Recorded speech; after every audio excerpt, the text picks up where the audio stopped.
Right, another little saving money tip.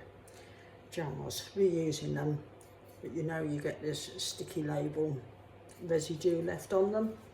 This is a tip I learned from a very dear friend who passed away sadly a few years ago. Furniture polish.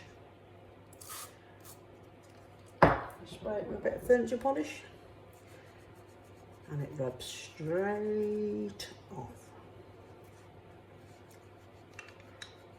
and leaves no sticky residue.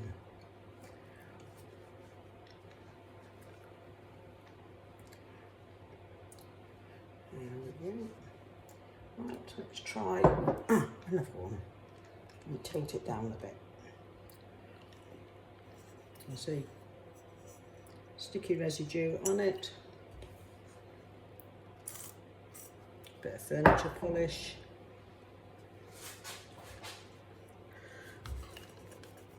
And this works with coffee jars, jam jars, pickle jars.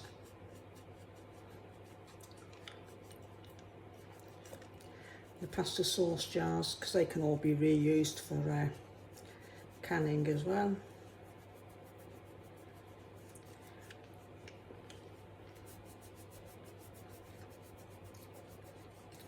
Yeah, my dear friend Maggie there we go, showed me this trick. She used to recycle. There's another one, that's a right grubby one. I don't know how well you can see that. She was a great one for recycling, and she used to reuse coffee jars for all sorts of things. Decorate them up with salt dough and all sorts.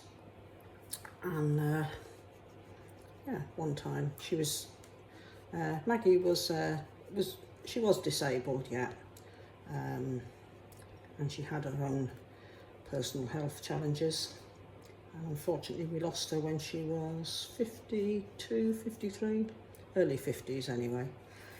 And but yeah, this is the one thing I always remember. Maggie teaching me. Furniture polish removes sticky residue off jam jars so you can reuse them.